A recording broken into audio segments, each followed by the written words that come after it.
may we request Senator Go for a short message.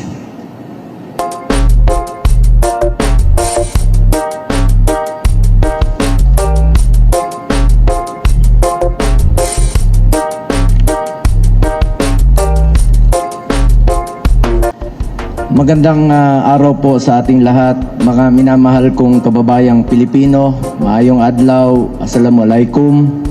Nagpapasalamat po ako sa Panginoong Diyos, kay Allah, sa buhay na ibinigay, sa mga gabay at sa pagkakataong ito na manilbihan muli sa kapwa ko Pilipino. Truly, God is good, God is fair, pinagpapala po ang nagpapakumbaba. Taos-puso din ang aking pasasalamat sa buong sambayan ng Pilipino, mula Batanes, mula Apari, hanggang Hulo, hanggang Tawi-Tawi. Maraming salamat po sa inyong tiwala at suporta sa akin na isang probinsyano, isang Batanggenyong Bisaya na tubong Mindanao sa pagkakataong makapagserbisyo muli sa inyo. Hindi ko po sasayangin ang tiwalang ibinigay ninyo. Patuloy po akong magseserbisyo sa inyo sa abot ng aking makakaya dahil bisyo ko po ang magserbisyo sa kapwa ko Pilipino. Hindi rin matutumbasan ang aking pasasalamat kay dating Pangulong Rodrigo Duterte na naging mentor at inspirasyon ko sa pagseserbisyo sa loob ng mahigit 2 dekada. Huwag nating kalimutan ang kanyang mga sakripisyo para sa sambayanang Pilipino. Katulad ng pagsigurong ligtas na nakakalakad sa pag-uwi ang ating mga anak na hindi nababastos at hindi nasasaktan. Tinatandaan ko palagi ang sinasabi niya noon sa akin, just do what is right. Gawin lang ang tama at hindi ka magkakamali. Unahin ang interes ng bayan, unahin po ang interes ng bawat Pilipino.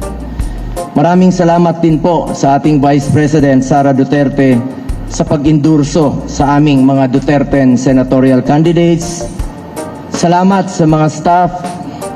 Salamat rin po sa mga kapwa ko kandidato. Ipe Salvador. Lubos rin po ang aking pasasalamat sa mga bumubuo ng COMELEC sa pamumuno ni Chairman George Garcia at sa ating mga ginagalang na commissioners. Sa bawat empleyado ng COMELEC at lalo na sa mga guro na nagsakripisyo, yung iba po tinawid ang 7 oras para siguraduing maayos at matagumpay ang ating eleksyon. Maraming salamat po sa inyong lahat. Thank you very much, Senator Go. Di pa ako tapos. Sorry po. Nagpasalamat lang po ako sa inyo. Sorry po. And for my second term, with all sincerity, I will continue to push for pro-poor programs and laws, especially on health. Health is wealth. We must work together to bring quality medical services closer to our people, particularly the poor and indigent patients. Ang kalusugan ay katumbas ng buhay ng bawat Pilipino. With the help of my fellow legislators, we will also continue to help our future generations, the youth whose voices we heard last elections and who hold the promise of a brighter future for our country. Hence, we need to invest more in education, like expanding further the law promoting the universal access to tertiary education signed by former President Duterte, so that students will be able to choose more programs and avail of free education. As an advocate of sports, we should also further advance sports development in the country, especially in the grassroots, so that aspiring young athletes can be given the opportunity to improve their skills and hopefully, eventually, produce more Olympic medalists who will bring honor to our country. That is why I keep encouraging fellow Filipinos, especially the youth, to get into sports, stay away from drugs, to keep us healthy and fit. We will also push for legislations that, if enacted, will provide more opportunities in terms of job creation and livelihood support.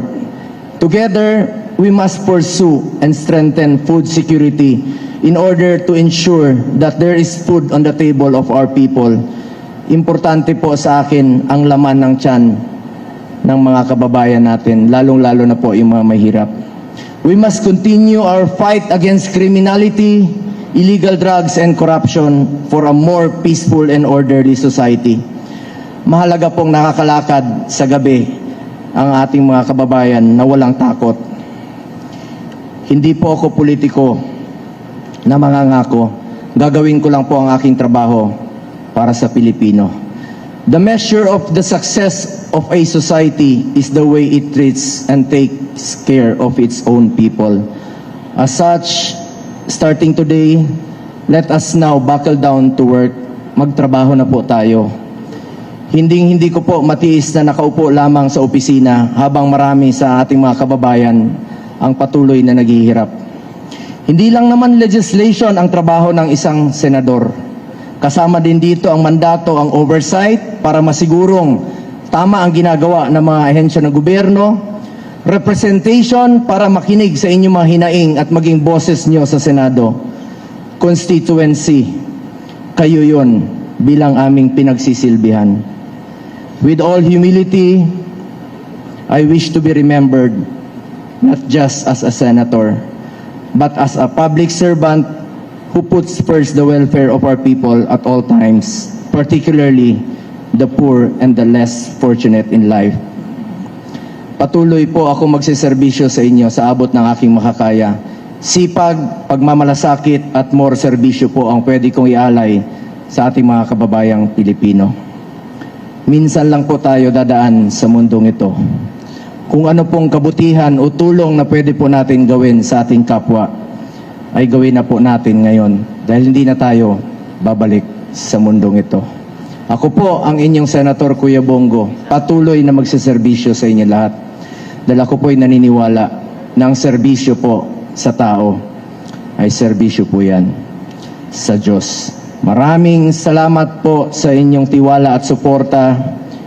Mabuhay ang Pilipinas, mabuhay ang mga Pilipino.